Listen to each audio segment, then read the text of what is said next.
Welcome to the Well Seasoned Librarian Podcast.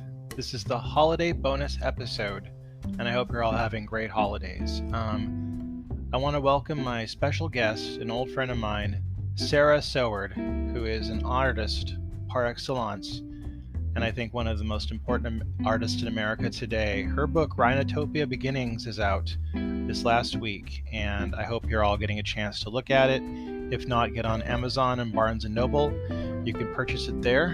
You can also check out her website artwork at the link on the bio. So I want to get right to the interview. I really had a lot of pleasure getting a chance to talk to Sarah.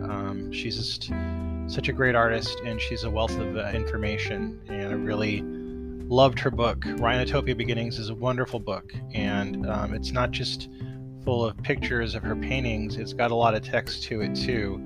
Her artwork is amazing, and I don't think I'm spouting hyperbole when I talk about it. It's fantastical, and I really think you should give it a shot and look at it. Without further ado, I'm going to go right to the interview, and onward we go. Welcome to the Well Seasoned Librarian Podcast. My name is Dean Jones, and I'm honored today to be here in our special bonus podcast for the holidays with our artist, Sarah Soward, who did Rhinotopia Beginnings. Thank you for being here today, Sarah. Thank you. I'm really honored to be here. This is my very first podcast, and I'm super excited that it's here with you. And I've listened to your podcast, and you are so kind and so generous with what you say. And thank you.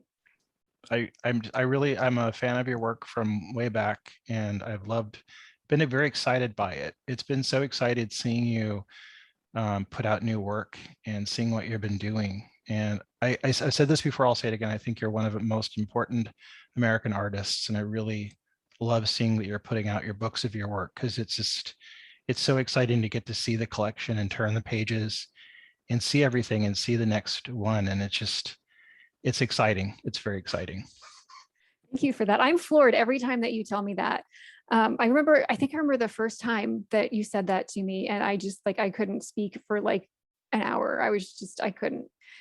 Totally. Thank you. Yeah, I know it's true. Now, for the listeners that are not familiar with your work, tell us a little bit about yourself.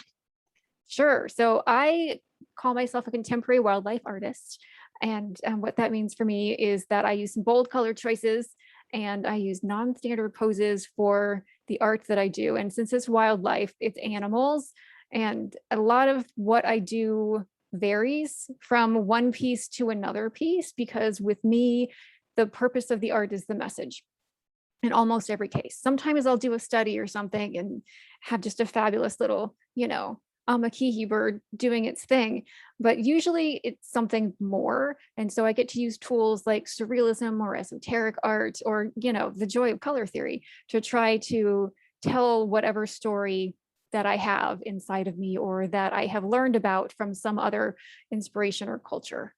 So all of that gets tied together because by the animals that are in the artwork. It's the one consistent thing across my artwork is that there's going to be a critter in it. And I love that. I think everybody else that loves your work does too. It's just exciting to see the animals and how you portray them and show their different sides and show kind of get past the misconceptions we might have about them or the stereotypes that we have about animals. I think we like to type animals and say they're this way or that way, which is kind of a horrible thing to do to them. I agree. I really do agree with that. I'm going to talk about the rhinoceros for a second here because it's my favorite, and I think that it's gotten a bad rap. There's a plague, the rhinoceros, where the rhino is used as the symbol for Nazis taking over a town, and that's a really hard thing for an animal to come back from in popular culture. Yeah. So as much as I love the purpose of that play and the significance of it and how it really proved its point really well, like, dude, leave my rhinos alone. So I have made it a personal mission to maybe not necessarily rehab their image, but to try to make more people in the world love rhinos and be inspired by them and want to care about them. Other animals also, but the rhinoceros is my first love when it comes to animals.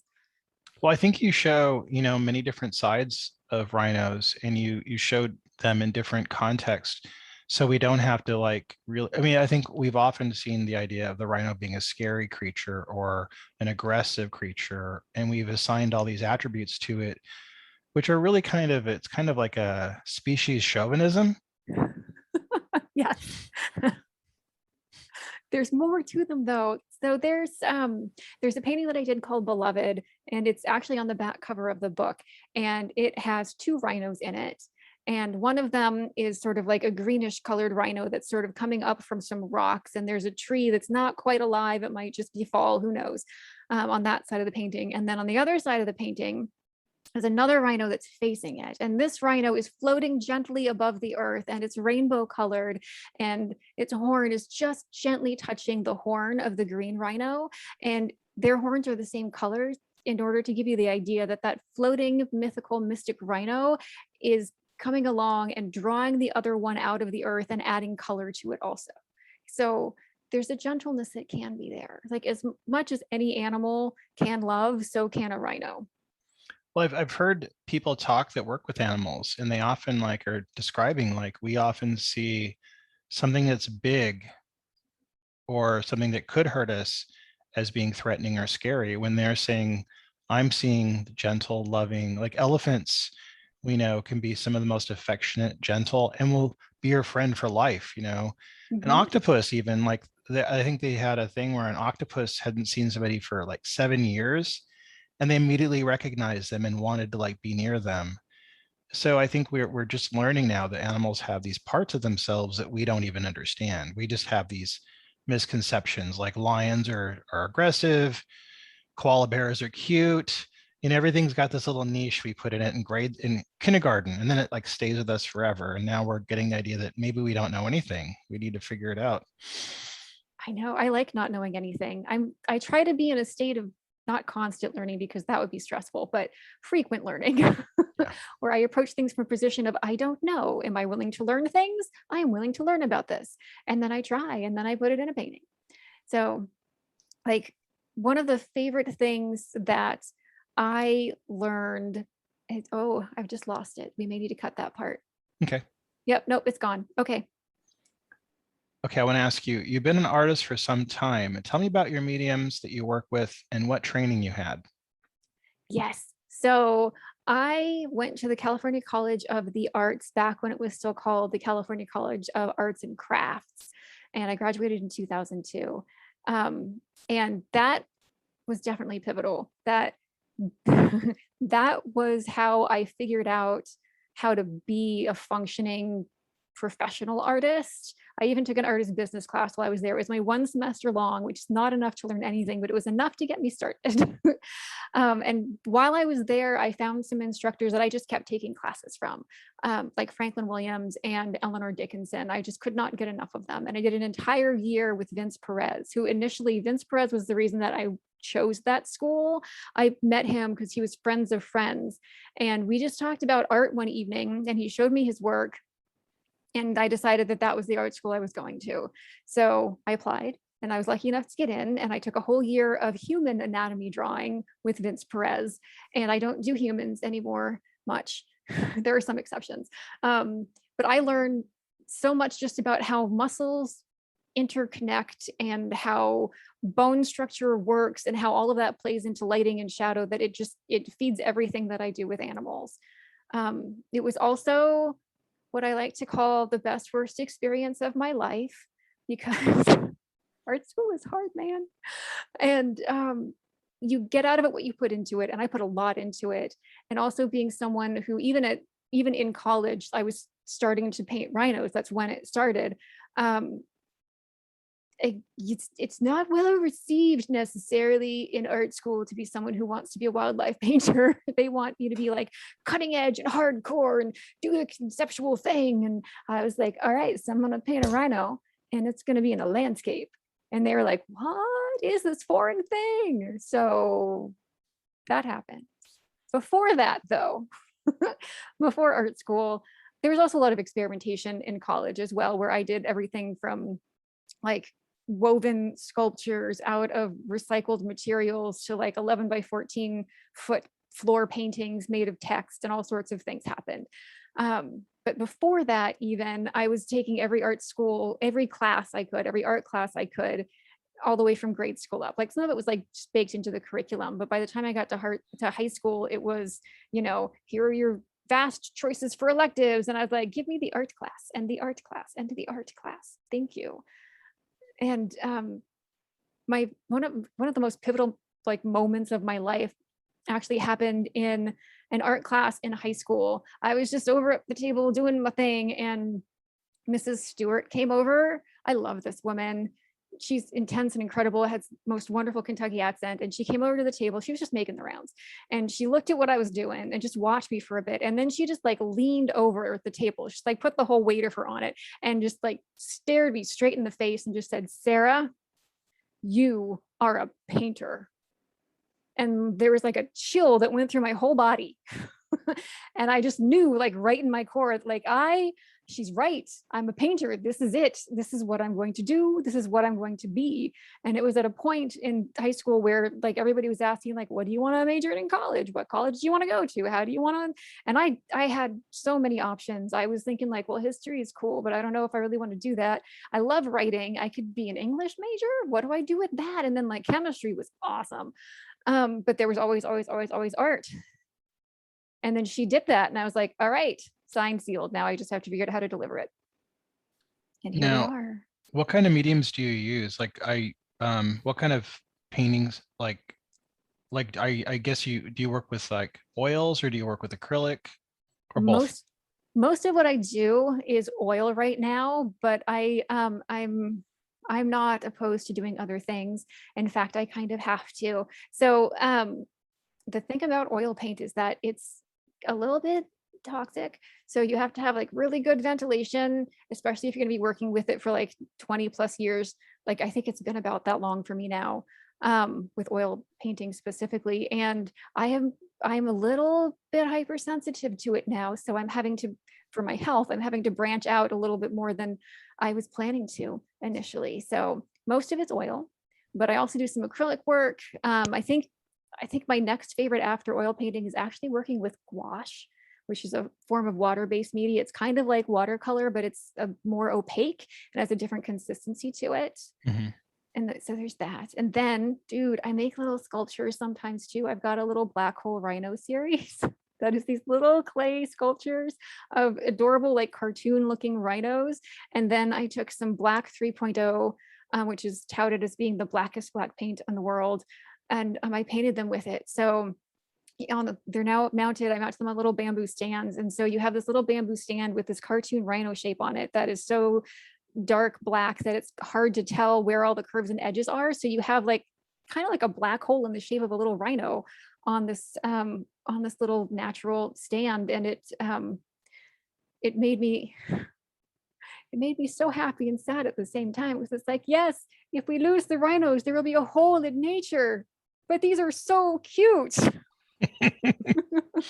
I like that, because it's nice when art can have duality and can mean more than one thing. I love that about art. Now, you mentioned the black hole where where the rhino should be. You have a painting that's very dark that has a lot of black and sepia tones in it with a rhino, and I'm trying to remember the name of it, but I think you know what I'm talking about. Let's see. Is it Nosnavelin, the very, very dark blue one with the one rhino, or do you mean okay, that one? Yeah. That one is named after a song by Sigur Rós. That is the Nothing song. So Nosnavelin, I'm sure I'm not pronouncing it right. It's Norwegian, and even though that country is in my blood, its language is not in my mouth. And I apologize to everyone who knows how to say that word properly. So that painting is inspired by an Orisha actually called Olokun, and he's like the king of the sea. And he is, in this, I'm sort of representing him as like sort of the whole painting, sort of as the rhino at the very bottom of the ocean, the depths of the sea. Because that's where everything goes. Eventually, everything sinks and falls to the bottom of the ocean, and he's there to collect it. to be the owner of it or the keeper of it, the protector of it even. It all depends on your perspective with these things. So with him, there is a story, so many stories, and it's hard to tell some of these stories about some of these different cultural icons or deities, because there are so many variations of the stories for all the different cultures that have something to do with them. So the one that I am familiar with, and there are many, I'm just trying to be respectful, is that something very traumatic and horrible happened to one of Olokun's daughters. And so he rose up from the sea and created a massive tidal wave to avenge her and save her. And as punishment for destroying everything with his giant tidal wave, because it wasn't just the one person or one entity that harmed his daughter that was wiped out, it was a lot. The other deities in his realm, the other Orishas, they imprisoned him at the bottom of the ocean. So the ocean was already his realm, but they imprisoned him, chained him to the bottom of the sea. So for doing something potentially good, he got punished because the effect of it was like net bad.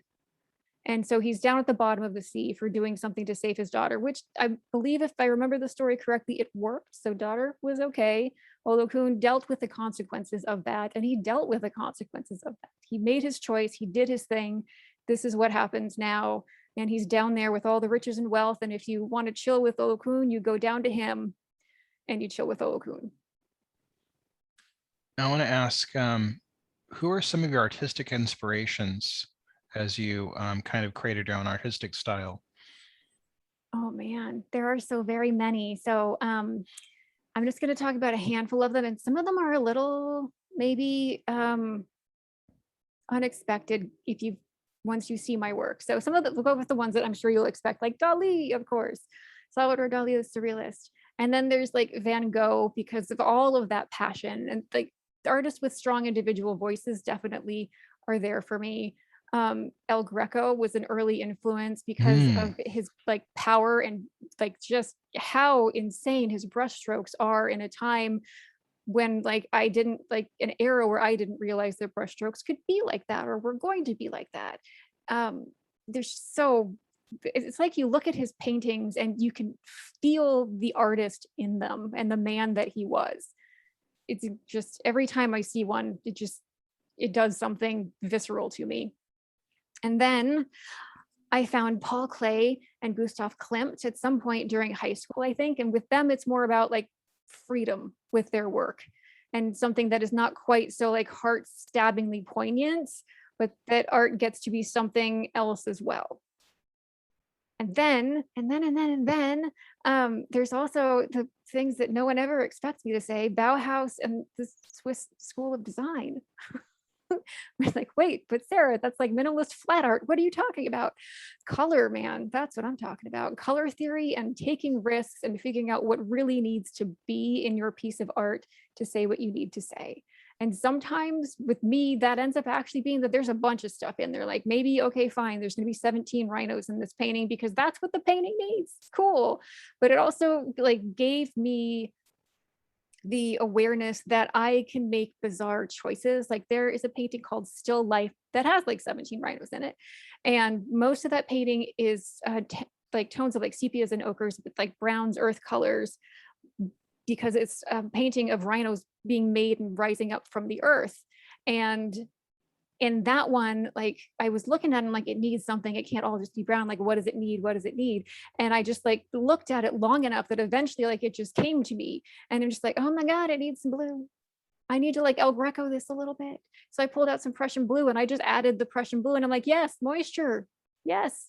Not just soil and dirt, but like mud and earth. And it was just the right thing to do, even though it's not something that like, in reality, it doesn't make sense, but in art, it's perfect.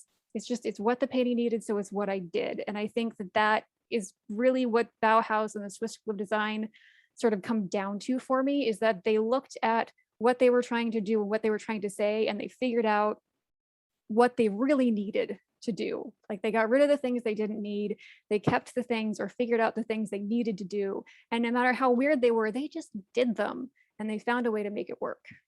Your use of color is so fantastic. I was looking at through your book, and there was one image, I can't remember the name of it, unfortunately, but it reminded me of when you're rubbing your eyes and then you like, it's your focus stays and you have like a sense of color that sticks with you for a while. And you like, no matter what you're looking at, you have just a sort of sense of color. And the image in the painting stayed with me visually for like several minutes after I looked at it. It was like it was imprinted on my retinas. And like, I love that your use of color can really like influence the viewer to like really feel something, or like almost even kind of warp their vision momentarily. It's just really fantastic. It's all color theory, man. I think the one you're talking about is more the one with the skeletal rhino. Oh, I love that one too. No, it Okay. wasn't that one, but like that's my favorite, of course, Mhm. because I'm a librarian. Obviously, I have some personal connection there, but I just love that one. I love the majesty of it. It just, it's perfect. I love it. It's just, I love that painting so much. Okay, thank you. And for people that are listening, the painting is of a skeletal rhino who's down in the bottom right corner of the painting. And then behind the skeleton is essentially a wall of different shapes of yellows and purples, so complementary colors. And there's like some like burgundy wine claret colors mixed in there too. And it just sort of glows and undulates. But all of those shapes, all those colors in the background, the yellows and the purples, are shaped so that they resemble a library of books, but they're not like realistically painted to be books, because the idea is that this is the skeletal rhino's library of souls that he takes care of and tends to and keeps safe. I love that. It's a great painting, and I urge anybody to get the book and to look at that. You're gonna love it.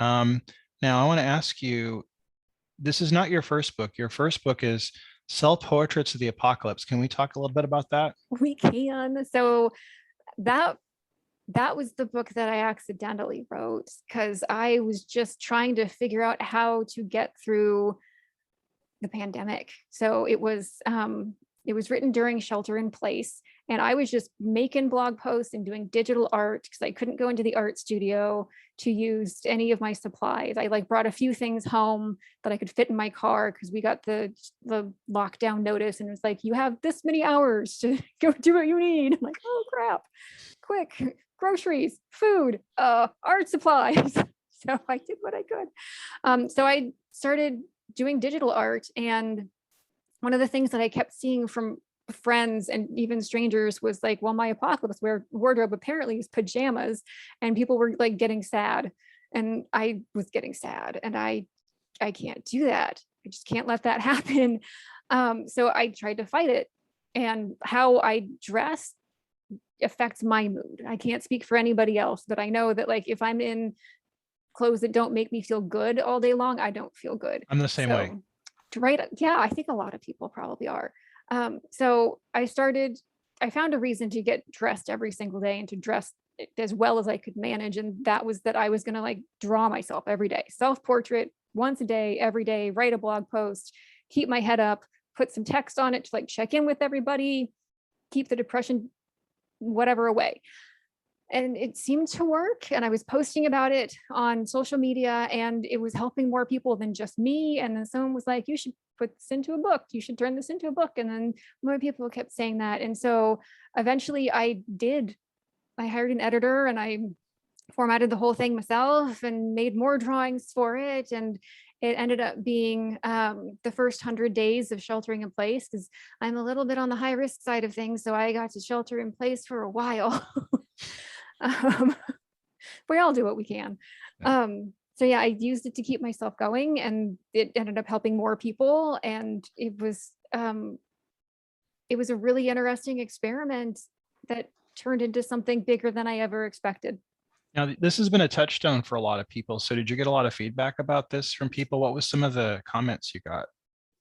Oh, in terms of how do you mean a Like a lot, touchstone? did people see this online and like, was this, they were like, hey, I totally see how you're feeling. And like, did they feel like a lot of, did they feel like you got like how Yeah. they felt?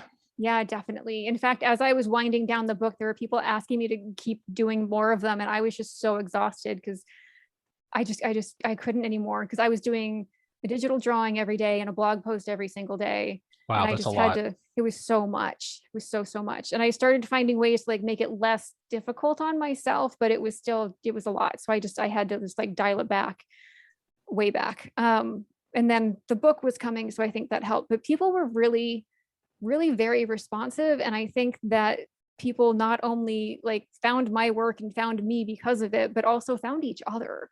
And I think a little community happened here, like in I love that. pieces, because it's the internet. But yeah, It's kind of nice when you're scrolling through social media because it can often be very negative, and it's nice when you see something that can be like a touchstone for you and kind of know that somebody else feels the same way. It makes you feel a little bit better. absolutely.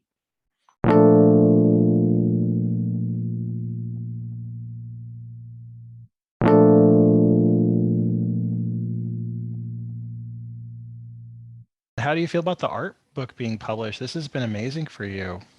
It I mean, is it's the amazing. second one. You already have one out. I just saw. I do. So Yeah. It's exciting. I think it's never going to stop being exciting. And I'm just embracing that fully. And I have just realized that the level of like happiness in my life is creating a certain level of chaos too. And I'm embracing that. And I've regarded myself now, I've started calling myself a chaos kitten, and it's fine. I'm just trying to do all of the things. And it's just every time it's a new experience and I learn more. Like this time I'm focusing, I think, more on the ebook because part of, I mean, I paint animals and I'm all about the wildlife conservation. And I want to make sure that the things that I'm putting out into the world are still true to that in some fashion. And so like doing a traditionally published book where lots and lots of books get published right away and they don't know if they're going to sell or not. And then anything that doesn't sell ends up getting destroyed. Like I can't stomach that. I just can't. So there's an ebook and there's art in it and there's writing in it, and that's awesome. And you can have an entire library in the palm of your hands with an ebook.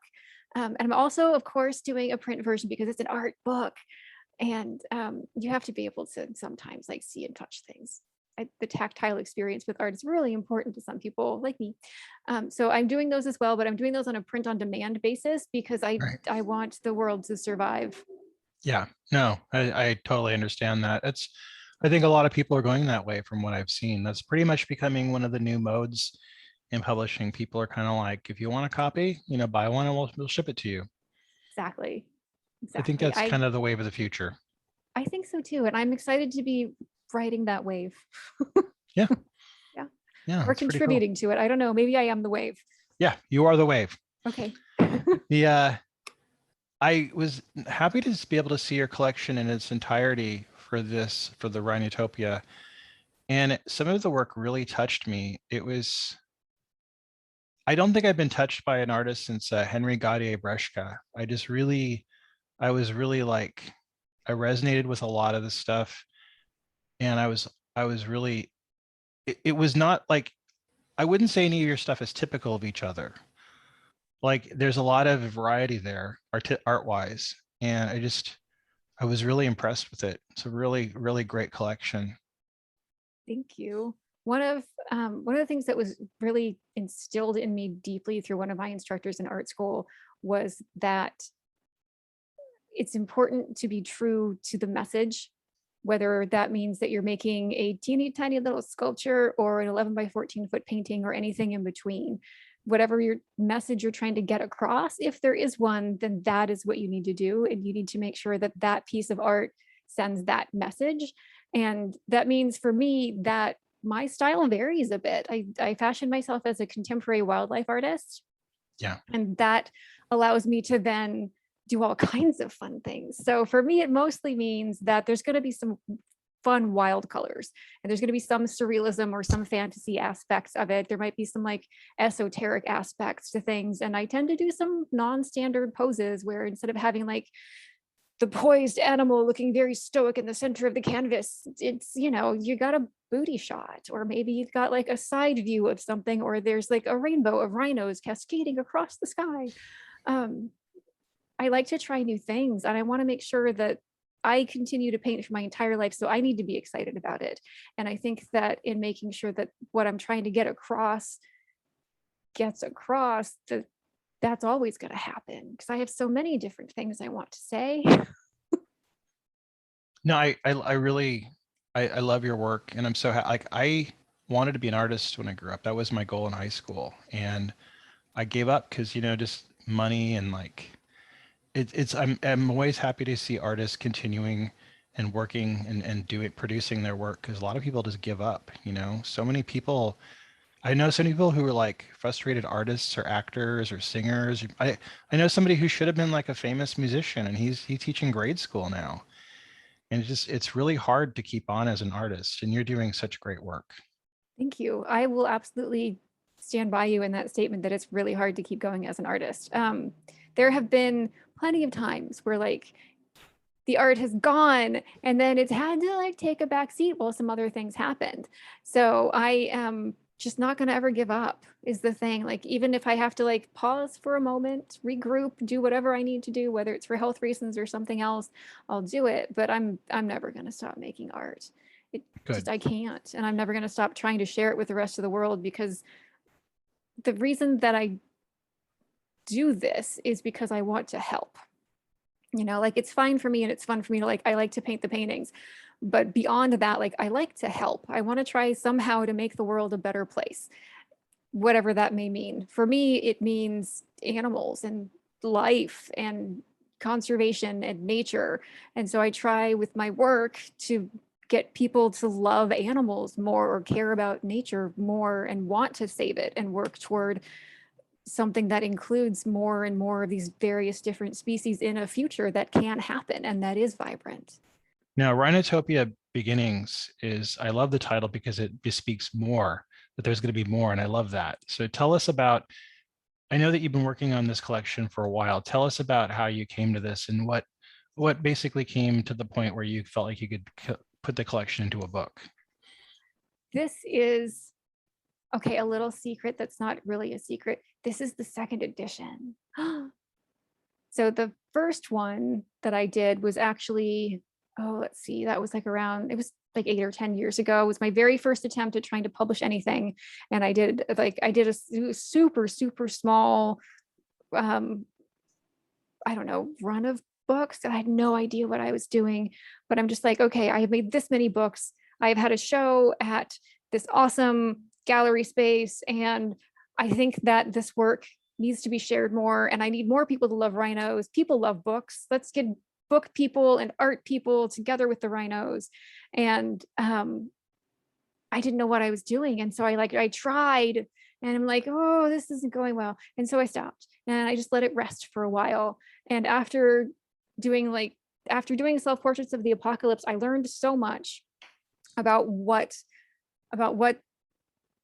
making art books can be, that I decided that it was the right time to go ahead and do a really good job on doing Rhinotopia Beginnings in a book again. So I did it. And the purpose of it really is just to try to find more ways to connect with people and to get people to connect with the rhinos. Now, it's not just simply a book of like, paintings. There's a lot of really intricate text and a overlying theme to the book. Can you explain this process to the listeners so they know how the book works when you read it? I will totally try. So Rhinotopia Beginnings is a collection of the first 38 paintings in the Rhinotopia series. And there are, at this point, closer to 100 of them, definitely more than 70. I just keep making art. It's great. It's fun. It's good for everybody. So it's the first collection of those paintings, and how, like, the way that the series was conceived of is that it would be a series of initially 30 some odd paintings, and that was going to be the end of it, but I couldn't stop. And those paintings were all going to focus on a different specific deity or archetype or power, whichever word you want to use to describe them. And it would find a way to tie those concepts to the rhinoceros both to like reach out to people all over the world from all sorts of different cultures and to teach people about different kinds of cultures. And then on top of that, to tie the rhinoceros to the sacred so that we could see the rhino as something more than just this big brutish animal that we don't seem to understand it very much about, and make it and allow me to show it as something that can be fierce and ferocious and protective, or something that can be gentle and cuddly or silly and cute or mysterious and strange. Now, you've worked with rhinos for some time, and your work with rhinos is very singular. What's some of the feedback you've gotten, I think, around the world? I mean, because I think you've probably gotten quite a bit of feedback. Yeah. I am one of those people that gets a little overwhelmed when good things happen. So it always takes me a moment to like process through it. Um, one, every time someone reaches out to me from anywhere, whether they're like my neighbor or they're in a different country, and they say, your work really touched me, it really means something to me. Especially when it's a rhino painting, because I am who I am. But there have been okay, so a funny story is that there was someone who reached out to me through social media to tell me how much he loved my paintings, and he used Google Translate to do it. And so he just kept going on about how much he loved my diamonds, and it was hilarious. And then I didn't know what he was talking about. And then I used Google Translate to try to figure out what he was talking about, because I figured out what language it was coming from. Like, oh, mistranslating paintings to diamonds, got it. And then in more, I guess, official capacities, there have been like some like newspaper articles that have happened about my work and what's happening with the rhinos and art traveling around the world. And there was not a rhino painting, but a large giraffe painting that I did was in the BBC Wildlife magazine, which was super cool.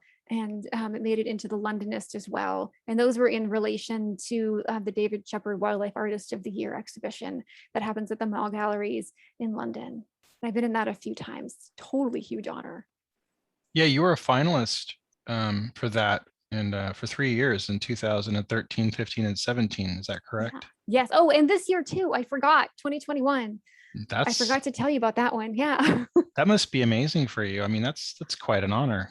It feels incredible every single time. The very first time I like walked around in a daze for a day, and then I bought myself a plane ticket because I was just like, I have to go to this show. This is the biggest deal I've ever been in. I'm just like, what is this even? What? So I did. I flew myself to London. I was living in Hawaii at the time, so I went pretty That's much quite a change. It is. I was pretty much literally halfway across the world. And I have to say, I learned so very much. I met some really nice people, and who we all had wonderful things to say about each other's artwork and in artwork in general. And it was incredible. I learned so much from that experience because I got to see my artwork, the painting Medicine for the Forest. It was one of the Rhinotopia paintings, got into the show. It was my very first painting in that show. And looking at my work and then looking at everybody else's work, I could see like what aspects of my work were really on top of it and what aspects needed a little bit more work. And then in speaking to people at the exhibition, some of the feedback that I got was that okay, let me back up for just a second. There's this thing in wildlife art where there's like a lot of really high contrast that happens. Sometimes you get like super dark darks and really bright brights, and it's very striking. I don't do a lot of that. I try to make it so that my work is a little bit like gentler on you for the most part when you're looking at it, and that it has like, especially with the Rhinotopia paintings, that the sense of light is like more welcoming and calming, because I really want people to get in there and like connect to the subject of the painting.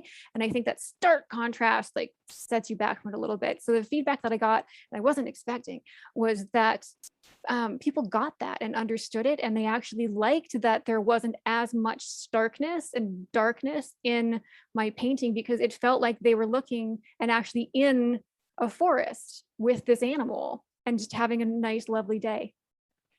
I think we try and like always paint or look at rhinos as being this dark gray metal type creature. And One of the things I've loved is on media, they've had a lot of images of rhinoceros babies or small rhinoceroses, which are so adorable. And it gives you an idea of some of the spectrum of color that they have, because there's not just one type. And also there's different types. We always see one type of African rhino it's the cliche one you always see, from the 50s. And there's so many different types, like in different colors. And we have this, like, they're really cool looking creatures. But I also know that in art, we try and make them look aggressive. It's always like the aggressive, angry rhino. And I don't think they actually look like that. We're kind of like I mean, like, slapping something on them.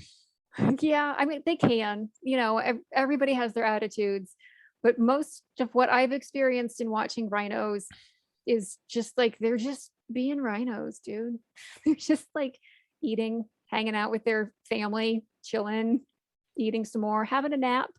I've seen an aggressive rhino in person once, and I went on a photo safari to Kenya at one point, and it was my fault.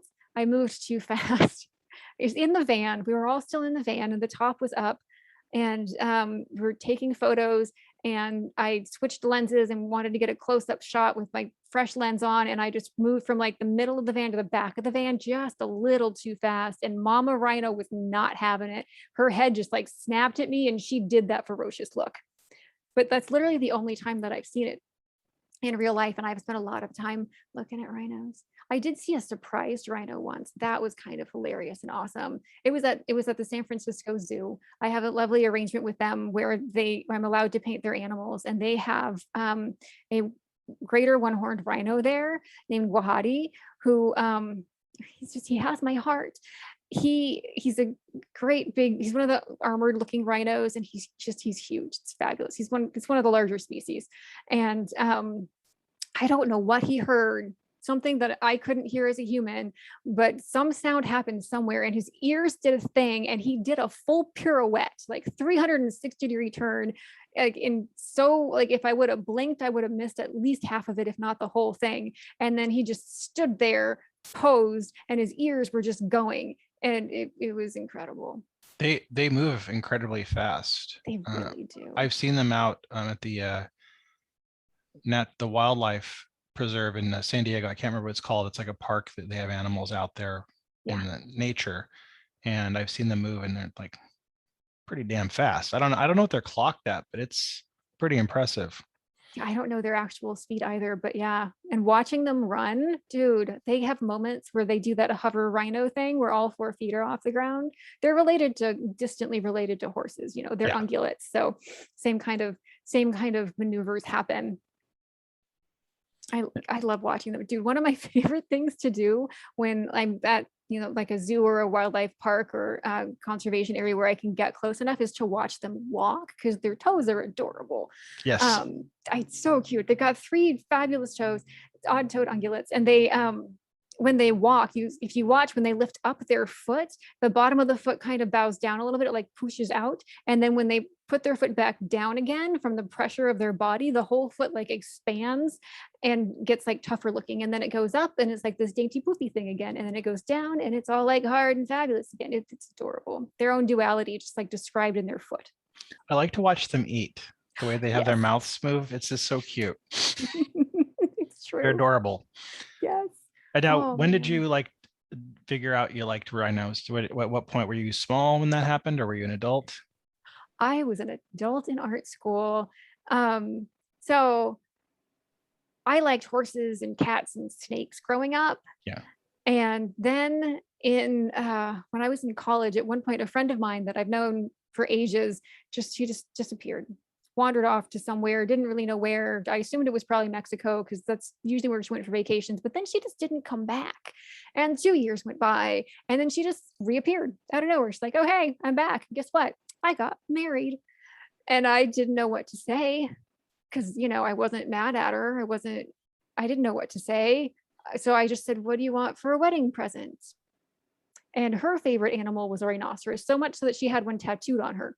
And she said, paint me rhinos. And that is how it all started, because I hadn't paid much attention to them ever before. And then in painting anything, I like to do research.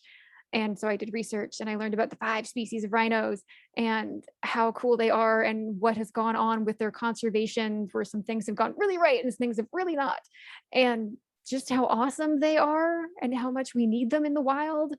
And I started painting them, and what was supposed to be one painting turned into 3, and then there were 5, and then there was a show, and now there's a book, and I'm not ever going to stop. You should never. Don't ever. Thanks. Now, I noticed something, because I like bats, and I've told people I like bats. I've been gifted many bat things. So has this happened to you? Have you been cursed with the rhino collectibles thing, or has it been a blessing for you? I don't really get a lot of gifts anymore. There have been some phases where people have tried to give me things, or tried, like, there have been rhinos that have appeared in my life. And I don't know what it is exactly, but I think there have been enough times where I've been like, it's okay if I want a rhino, I'll paint one, that I think it's just like traveled through my friend sphere. And so people are like, oh, right, if she wants a rhino, she'll paint one. Cool. So I haven't amassed a giant collection of rhino gifts, and that's fine with me. I tend to live fairly frugally. I'm an artist, Yeah. It's not lavish over here. But it's effective. And yeah, I don't know. I'm happy with the rhinos I have. I like that. Now, what's next for you? Because I know I bring this up because I think we touched on this earlier. Yes. So more rhinos, always rhinos. And animal paintings and whatever else. So the next big planned thing is that I am working on another book, a collaboration with a friend and art colleague, Ashley Kingfisher. We are working on the Illustrated Rhinoceros Sutra. And we have permission from Tanasaro Biku, who translated it from the Sanskrit into English. And we're super excited. It'll be like 2023 before it's done, because we still have to make all the art. But I should probably explain what the Rhinoceros Sutra is. It is a super old Buddhist text that is all about using the rhinoceros as a model for living. So it's a whole bunch of stanzas, like over 40 stanzas of, and they all end with "walk alone like a rhinoceros."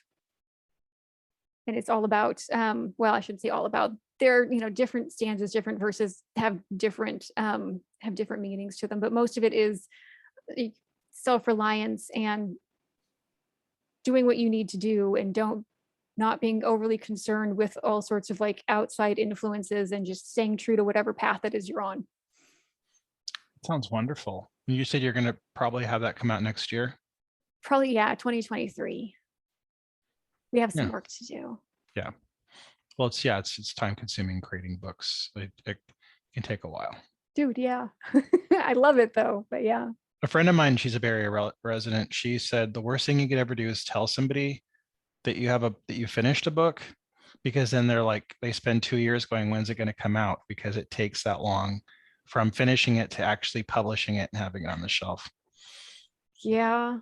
I do it a little faster than that, but maybe I shouldn't. I don't know. I am who I am. I just go full force when I'm able and just get things handled. So nice. It's a good way to be. I think so. I don't know. We can say that I'm stereotypically rhino-like in that fashion. I like that. Well, Sarah, thank you very much for being on the podcast. I've really enjoyed getting to talk to you and catch up with you, because it's been a while. It has. Thank you so much, Dean. This has been awesome. I had no idea what to expect from being on a podcast, but this was super fun. Well, thank you.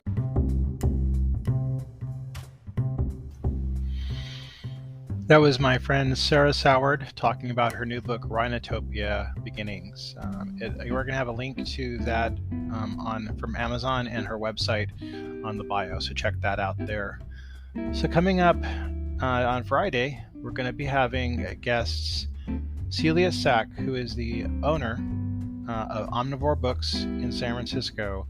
If you don't know Omnivore Books, it's one of the big touchstones for cooks, chefs, everybody in the food industry, from food writing to food reviewing. They have a touchstone with Omnivore Books. It's one of the most amazing bookstores in the country, and they sell largely food, cookbook and food writing books. And if you ever come to the Bay Area, you want to really check that out. If you love food, you're a foodie, you want to go there. Celia Sack was very informative. I love talking to her. I'd love to have her back on the show and talk more. I feel like we could probably talk for 8 to 10 more hours on all kinds of things. So really great guest come, and that's going to be on Friday, Black Friday, the day after Thanksgiving. And then next week we're going to have Taffany Elrod, who is a chef and a writer. We're going to have her on Monday, and then Rayshawn Parker, who has Beyond the Check podcast and TV show on PBS. Check him out next week. So hope you have a good Thanksgiving, good holidays for all of you, and I hope you enjoyed our episode today. So happy cooking to you all.